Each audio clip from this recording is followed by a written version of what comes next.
2026 കേരളത്തിൽ UDF അധികാരത്തിൽ വന്നില്ല എങ്കിൽ കേരളത്തിലെ രാഷ്ട്രീയ സമവാക്യങ്ങൾ മുഴുവൻ മാറിമറിയും. UDF തകിടം മറിയുന്ന രീതിയിലേക്ക് കാര്യങ്ങൾ മാറുകയും ചെയ്യും. എന്തായിരിക്കും പിന്നീട് അങ്ങോട്ട് സംഭവിക്കുക? അതായത് ഇപ്പോൾ കേരള രാഷ്ട്രീയം എന്ന് പറയുന്നത് നമ്മളൊക്കെ ധരിച്ചു വച്ചിരിക്കുന്നത്, പല ആളുകൾ പഴയ ചരിത്രം അറിഞ്ഞില്ലാത്ത ആളുകൾ ധരിച്ചു വച്ചിരിക്കുന്നത് പണ്ടേ LDF ഉണ്ടായിരുന്നു, UDF ഉണ്ടായിരുന്നതാണ്. അങ്ങനെയൊന്നുമല്ല.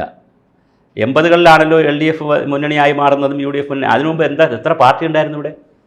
RSP എത്ര വലിയ പാർട്ടിയായിരുന്നു. വമ്പന്മാരുടെ ശ്രീകണ്ഠൻ നായർ അടക്കമുള്ള ബേബി ജോൺ വലിയ വലിയ പാർട്ടി ആയിരുന്നില്ലേ? അതിനുമുമ്പ് PSP, പ്രജാ സോഷ്യലിസ്റ്റ് പാർട്ടി എത്ര എല്ലാം ശോഷിച്ചുല്ലോ.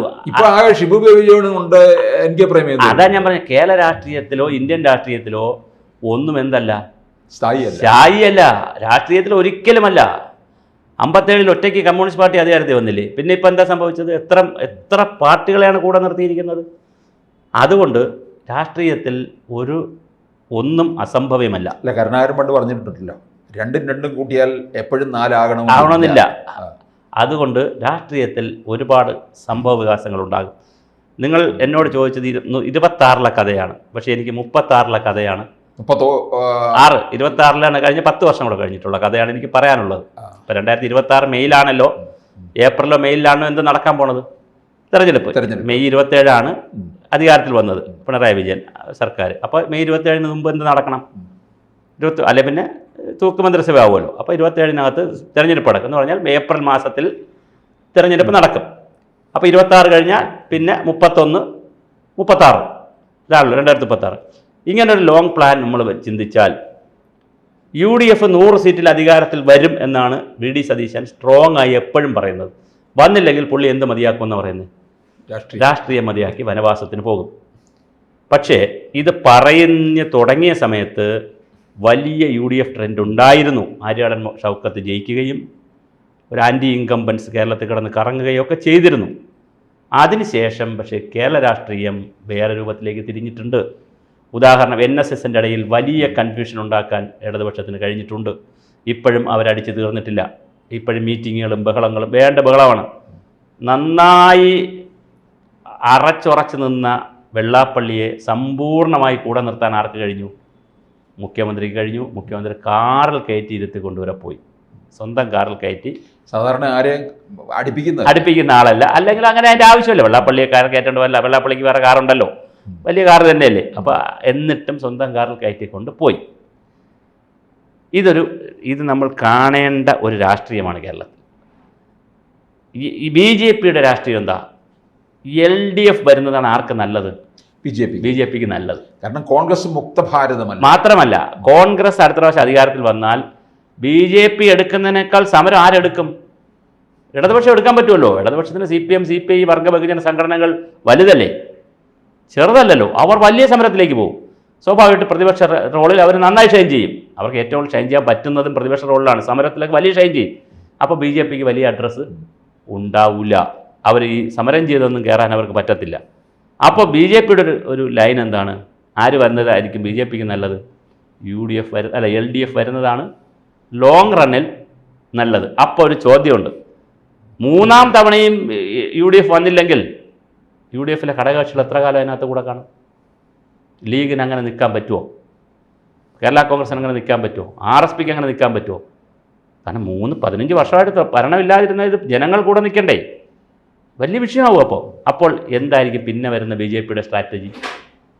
ലീഗിനെ മുന്നിൽ നിർത്തി വല്ല സ്ട്രാറ്റജി നടത്തുമോ? കേരള കോൺഗ്രസിനെ കൂടെ കൊണ്ടുപോയി, അല്ലെങ്കിൽ ക്രിസ്ത്യൻ പാർട്ടി പുതിയതുണ്ടാക്കി കൂടെ കൊണ്ടുപോകുമോ? ഇനി മുസ്ലിം പാർട്ടി പുതിയതായിട്ട് ഏതെങ്കിലും പാർട്ടി ഉണ്ടാക്കിയ ആളുകളെ കൊണ്ടുപോകുമോ? ലീഗിനെ തന്നെ കൊണ്ടുപോകുമോ? ഇങ്ങനെയുള്ള സ്ട്രാറ്റജികളൊക്കെ വരാം, തീർച്ചയായിട്ടും വരാം. അതേസമയം UDF ജയിക്കുകയാണെന്ന് വിചാരിക്കുക. നമ്മൾ വേറെ കണ്ടീഷനുണ്ടല്ലോ. ജനങ്ങൾ അങ്ങനെയൊന്നുമല്ല. LDFിനോട് ദേഷ്യമൊക്കെ വന്ന് ഈ അയ്യപ്പ കാര്യങ്ങൾ, ഇപ്പം അയ്യപ്പ സംഗമം നടന്നപ്പോൾ ഉണ്ടായിരുന്ന അപ്പർ ഹാൻഡ് സ്വർണ്ണ മോഷണം പോയപ്പോൾ ഇല്ല. അതൊന്ന് ബാലൻസ് ചെയ്ത് താഴോട്ട് വന്നിട്ടുണ്ട്. ആ ഗ്രാഫ് താഴോട്ട് വന്നിട്ടുണ്ട്. ഇതെല്ലാം കൂടെ വെച്ചുകൊണ്ട് പിന്നെ വെള്ളാപ്പള്ളിയിൽ പറയുന്ന 80 ലക്ഷം ആളുകളും ഈഴവരായിട്ടുള്ള 80 ലക്ഷം ആളുകളും വെള്ളാപ്പള്ളി പറയും പോലെ വോട്ട് ചെയ്യണമെന്ന് ഒരു നിർബന്ധമില്ലല്ലോ. 40 ലക്ഷം വരുന്ന നായന്മാർ മുഴുവൻ പിന്നെ പെരുന്നയിൽ പോപ്പ് പറയും പോലെ വോട്ട് ചെയ്യണമെന്നൊന്നും ഒരിടത്തും ഇല്ലല്ലോ സാർ, അങ്ങനെ ഇല്ലല്ലോ. അതൊക്കെ പണ്ടായിരുന്നല്ലോ, അതൊന്നുമില്ല. അപ്പോൾ അങ്ങനെ വന്നാൽ UDF ഒരു സാധ്യത വരാം. പക്ഷെ അപ്പോഴും UDF വരാൻ പോകുന്നൊരു ആഭ്യന്തര കലാപം ഇപ്പോഴും അവർ ആരാണ് മുഖ്യമന്ത്രി എന്ന് തീരുമാനിച്ചിട്ടില്ല. ഈ അപകടം അവർക്ക് കഴിഞ്ഞ തെരഞ്ഞെടുപ്പിനുണ്ടായി, 2ാം ഭരണത്തിൽ പിണറായിയുടെ. ഉമ്മൻചാണ്ടിയാണോ രമേശ് ചെന്നിത്തലയാണോ മുഖ്യമന്ത്രി എന്ന് അവരെന്ത് ചെയ്തില്ല, പറഞ്ഞില്ല. അതുകൊണ്ട് അവർ പരസ്പരം എന്ത് ചെയ്തു, പരസ്പരം വാരി. അങ്ങനെ വാരിയതുകൊണ്ടാണ് ഇവർ തകർന്നു പോയത്. അത് ഇനിയും ഉണ്ടാകും. VD സതീശനാണോ രമേശ് ചെന്നിത്തലയാണോ?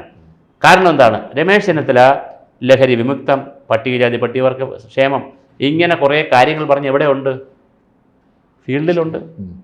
എല്ലാ ജില്ലയിലും പോവുകയാണ് പുള്ളിക്കാരൻ.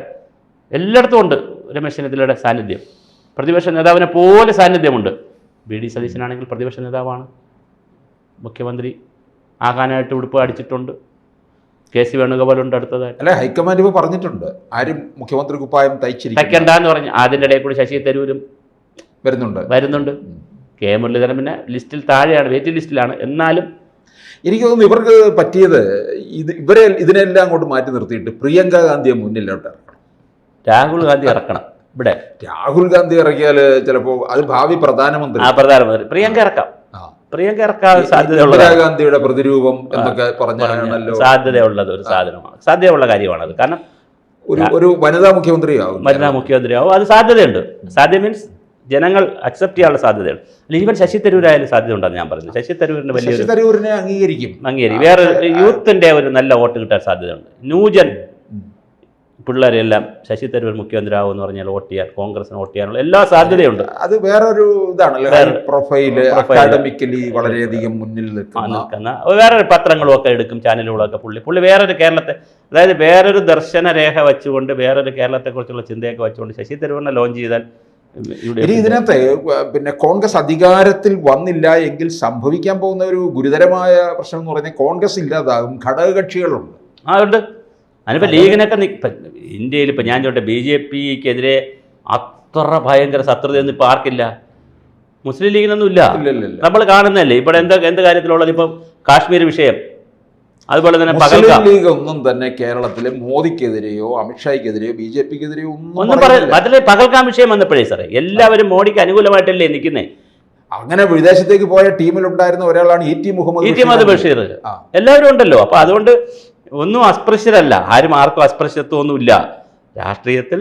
എല്ലാവരും ഇപ്പം കഴിഞ്ഞ ദിവസം വൈദികൻ RSSന്റെ പാട്ട് പാടിയില്ലേ, ഗണഗീതം പാടിയില്ലേ, തോമസ് ജേക്കബ് RSS ചേർന്നില്ലേ.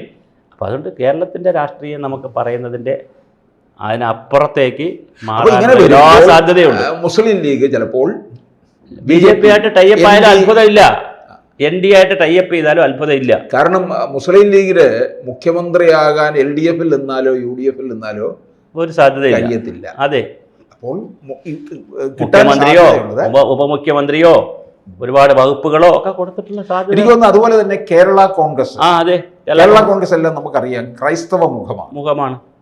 ഇപ്പൊ തന്നെ BJPയിൽ ക്രൈസ്തവ മുഖങ്ങൾ ധാരാളം ഉണ്ട്. അതിനോടൊപ്പം തന്നെ കേരള കോൺഗ്രസുകളെ 2 കേരള കോൺഗ്രസ്, മാണിയും ജോസഫും, പിന്നെ അതുകൂടാതെ ചെറിയതൊക്കെ ജനാധിപത്യ കേരള കോൺഗ്രസ്, അനൂപ് ജേക്കബ് ഉണ്ട്. ഇങ്ങനെ പോകും. ഇവരെ എല്ലാവർക്കും വേണമെങ്കിൽ വരാവുന്ന ഒരു കാലമുണ്ട്.